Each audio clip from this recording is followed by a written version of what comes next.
Tamera Mowry-Housley. Hi, and I'm also Tamera Mowry-Housley.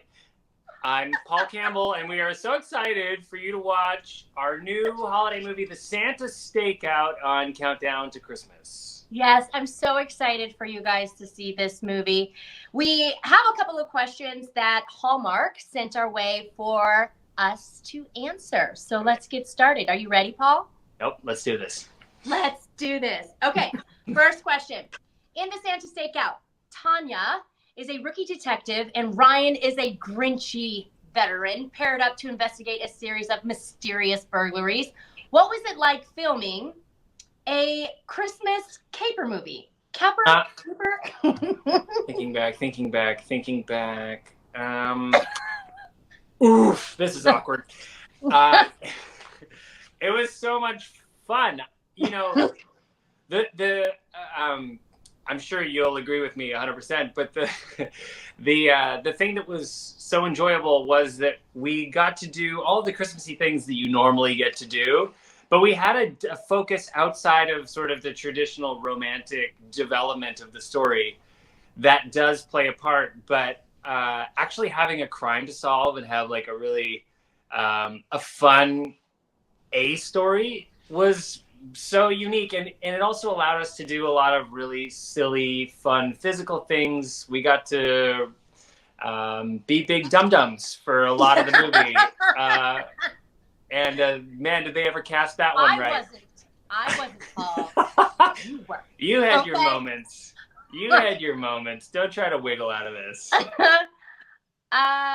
Yeah, it was a lot of fun, and I think if there's one word to describe this film, it is very, very, very fun. And there was something, I don't know if you had this happen to you, Paul, but whenever I had that badge, I don't know, I just felt like I became Tanya. I became this real detective, and I loved it, and I loved when we got to like put it out there. That was a highlight of the movie for me, because you're right, there's so much power in that badge. It's actually It's extraordinary. And when you go like, we're the police, you're like, your voice changes. Yours really got really like tough. We're the police, we're the cops, and you're like, whoa, who am I even? I told you I could be serious. I know, I doubted you at first, but you showed it. By like end of week 3, I was like, all right, I buy it. It took 2.5 weeks, but you sold me. Well, hey. Okay, question number 2. Viewers are looking forward to seeing you both star in another Hallmark Christmas movie, obviously. How is it working together? I'll let you take this one. Okay. Well, geez. That's what's really fun to see, too, in all of the comments. Hallmark loves you, Paul. Like, OMG. I thought I was beloved, but beloved. But I mean, you're like the creme de la creme for like the Hallmark hunks. Oof. I'll take it. Thank you. But it was so much fun, and it actually, when you have a partner that knows comedy, because comedy is all about timing. When you have a partner that knows comedic timing, it just made it that much easier. Mm-hmm. So it didn't feel like work. It felt like, okay, we're gonna go play today. Let's have some fun. And Paul is very creative, and he's a writer as well. So he's always writing in his head. Like, I was used to the script, and Paul would say, so how about we do this? Or he'll add an improv. And at first I was like, oh my God. But then after a while, it kept me on my toes, and it just kept everything just so interesting and fun. Your turn, Paul. I feel the same way. And, I think you hit it on the head. Like, it's not always that you get to show up and just play. And this, for 3 solid weeks, it felt like we just got to show up and play. And I think that speaks volumes about you as an actor, that it takes 2 people of a similar mind to be able to walk into a scene and sort of let the material live in a way that also allows for creativity. And the script was fantastic. We started with a really, really strong script. So any ideas that you or I pitched were just to sort of add flavor here and there. But to be able to come in and play with physical blocking, which we did a lot, and there's a lot of really funny stuff.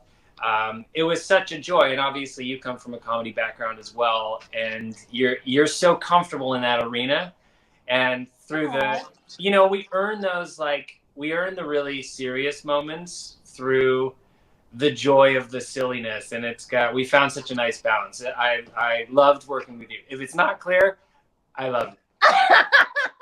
Hopefully you guys will be able to work together again.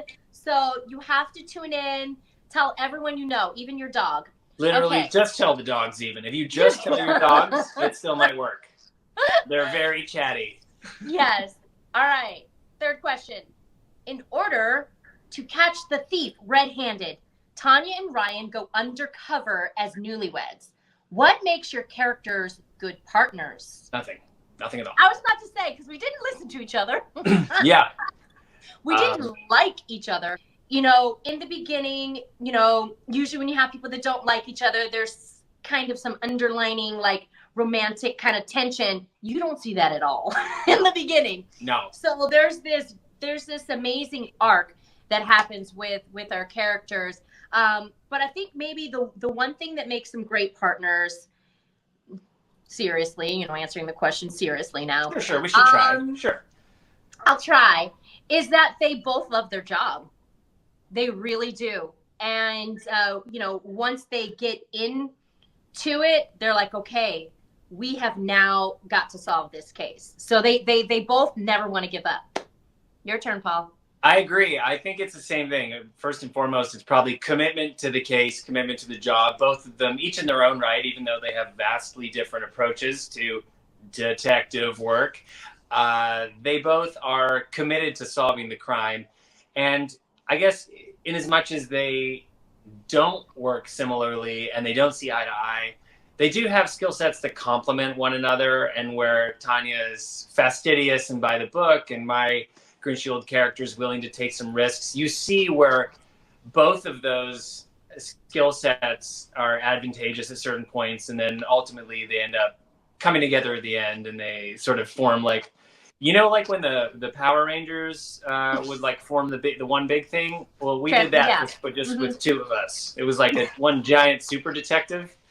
And that's interesting, Paul. I'm a little concerned with that. Okay, I'm picturing more like the twins in the long overcoat, and they're trying to sneak into a nightclub. And ours was just really tall. Okay. Really, really tall. Okay, you have the next question, Oh Paul. yeah. Okay, yeah, great one. Okay, number 4, lucky number 4. Yes. The Santa Stakeout has many festive moments, including your characters buying a Christmas tree and going caroling. What are some of your favorite holiday traditions? You go first, Paul. Ah, crap. Okay. I too like choosing a Christmas tree. I really like decorating the tree. I'm not a huge tradition person. I think I've said this before. Like, I like the idea that Christmas can be whatever. There's some spontaneity to it, but obviously what I love is the tradition of joy and family. I love all of those things, and drinking wine and, you know, drinking wine with the family. I like all those traditions. I'm not a big go caroler, singing carol. Mostly that's, you know, you get asked to leave a neighborhood one time and you don't want to go back. You know what I mean? How about you? Well, I love Christmas like my character Tanya. I love decorating the tree. And while we're decorating the tree, that's just not enough. I have to watch all my favorite Christmas films. I have to listen to all my favorite Christmas songs after we watch our favorite films. Then I have to bake Christmas sugar cookies. And let me see. Prior to that, I have my entire family take some Christmassy photos where we're all matched in plaid. I love it. Yeah, and we send them off. Do you start in August? Is that kind of when you kick things off for this? You start in August and run it right through till January? I do start like now in October. So the end of October, beginning of November. However, I get like the ideas of what I'm going to do. I'm still like begging my husband. It's a running joke in our household that I love to put up Christmas decorations early. So I want to put them up this year, like November 1st. Okay. Like, I mean, and he's like, but poor Thanksgiving. I mean. Well, in Canada, we get it out of the way early. We get Thanksgiving out of the way in October, and we're like, let's buckle up for Christmas. You guys are like, let's sneak 2 massive holidays together real close, just so travel's a nightmare. Yeah. Pretty much. Go. Yeah. Well, that sounds very festive. Yes, we're so festive. You see, I got like all festive today. My red sweater. You're the most festive. So question number 5. There are a lot of fun elements in this movie as Tanya and Ryan spy on the neighbor, who is their prime suspect. Both. From going undercover as elves at a holiday party to working with the neighborhood Christmas committee. Without giving away too many spoilers, what was one of your favorite scenes that you enjoyed filming? When we caught the unicorn at the end. That was the when we finally got that unicorn. Oh my gosh! There's no unicorn in this film, everybody, except for like if Paul is one. But you never know. I am pretty rare. And for the record, had there been a unicorn, we would have got him. I think I have a couple standout scenes that were really fun to film. Anything we got to do that was physical, like anytime we were kind of being dummies and like trying to spy and falling into fences and falling off ladders, that was always really fun to me. But to be honest, one of my favorite scenes was one that we shot sort of early on where we're first getting settled into our space and this house that we're set up in. And we're sort of, your character, Tanya's unpacking her stuff, and I've basically just showed up with a pair of fresh underwear. We're going to be there for like a week. And she's brought her entire house. And just this sort of dance we do, we worked out some really fun physical beats of this dance with the dialogue. And the physical movement and the dialogue working so well in tandem, and just really seeing these two characters in first combat with each other was really, really enjoyable for me. I would have to agree. As a comedic actor, you know, you pray to have that kind of material. And it was the scene when we first had to set up at the house for our stakeout, and we were just annoyed with each other, but we knew we had to get the job done. And again, it was so much fun finding those moments. I will say, I was really jealous of you because you got to do a lot of the physical comedy. Like, I know. Was usually the bystander, like looking at you like, what is this guy doing? And you did it very well. When you have these crazy limbs, they're like, we want to see those things fly around. It just looks way sillier if I fall off a ladder. You look like cool falling off. I look like someone's just tossed a dummy through the air. And you're you guys, Paul is very tall. Yeah. So seeing him fall is long way to go. It's like you're checking your watch. When is he going to hit the ground, man? Yeah. That guy's up there. He's still falling. You can fast forward through that whole scene and not miss me. He's still falling. I'm still falling. We filmed this like 2 months ago, and I'm literally still falling. Okay, I'm going to jump into number 6 here. This is a solid question about one of our co-stars. Yes. Viewers may recognize Joe Pantoliano, who's played just a few bad guys before. Just a few. What was it like getting to work together, and are there any fun behind-the-scenes stories you can share? Take it away. Well, the thing about Joe, I mean, he is definitely someone that come on. Goonies, hello. Oh. Bad Boys, Matrix. We were Sopranos. Both Sopranos. He won a freaking Emmy for it. And we were like, wait, you realize you're in a movie, like, you're in a movie with us, right? Are you And he's okay like, with that? yes, I'm aware. Okay, I have a funny story, Paul. I don't know if you remember this. Okay. But he had one of his first scenes, and he's such a brilliant actor, you guys. It was the scene where, well, can't give it too much away, but he had a lot of emotion. And Paul, we had been working, I want to say, for 3 days, and he killed his scene. And both Paul and I look at each other, we were like, oh, dang. Oh. We're in the wrong movie. We're in the wrong movie. Way better. He just made me feel like I suck. Yeah, he delivered like an Oscar-worthy performance, and we're like, dude, you're making us look terrible. You're too good. Can you dumb it down a little? And he's like, I don't dumb it down. Can you? Yeah, just a little. That's like Oscar. Like, this is different. But yeah. Yeah, he's really surprisingly lovely. He's got like this childlike side of him, which is so surprising. Like, he's just gleefully present. I'm gonna share. Oh no! What story are you gonna share? I'm gonna share one funny moment that you and I just have died laughing over numerous times, and I don't think it sheds him in a bad light at all. I think it's very much Joey Pants.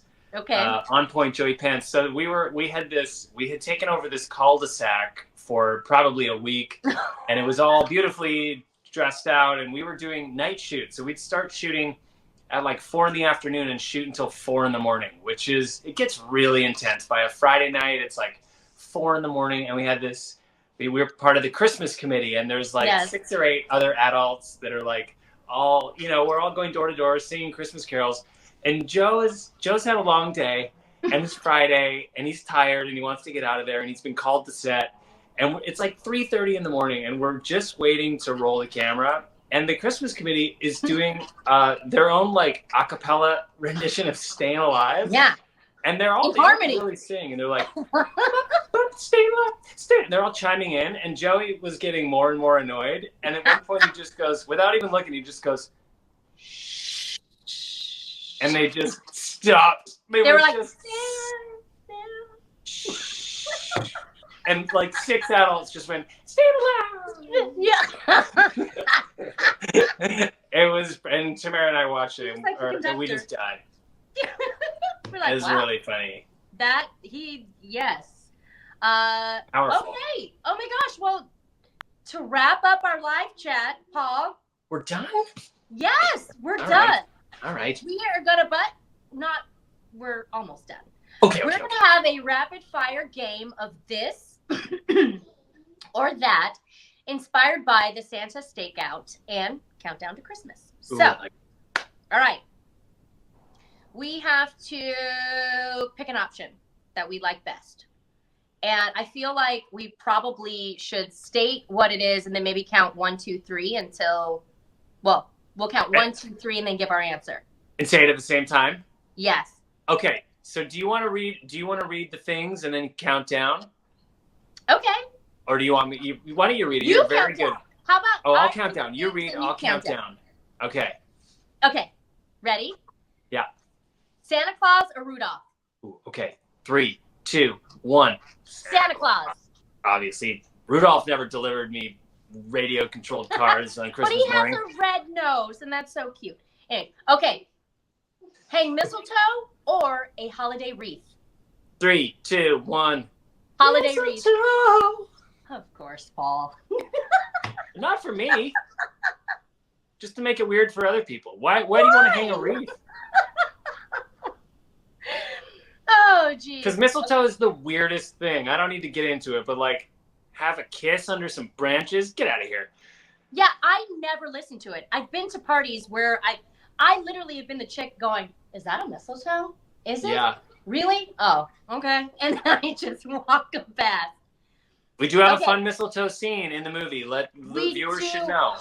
And it is so cute. I love it. Oh, I love it. It's probably one of my favorite moments. But we can't give it away. Okay. This game is not rapid fire anymore. Go. Sip on a gingerbread latte or hot cocoa? 3, 2, 1. Wine. Hot cocoa.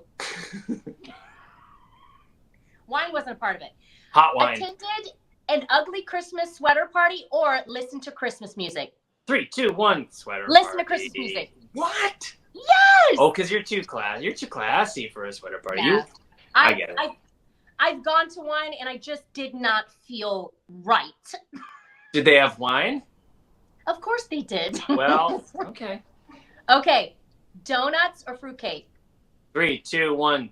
Donuts. You fruitcake. Who Donuts. loves fruitcake? I want to know that. Who loves fruitcake? Yeah. Who loves? I've never met one soul that likes fruitcake. No, donuts for sure. Yes. Build a snowman or curl up and watch Christmas movies on Hallmark. 3, 2, 1. Watch Curl Christmas up and movies. watch Christmas movies. Yeah. On Hallmark. Yeah. I'm over my snowman days. Christmas Eve or Christmas morning? 3, 2, 1. Christmas morning. Absolutely. 100%. Well, that was fun. We have to say goodbye now, Paul. Oh, brother. Well, thank you guys so much for joining us. This really was a lot of fun. And we're really, really excited for everyone to see the premiere of our new movie, The Santa Stakeout.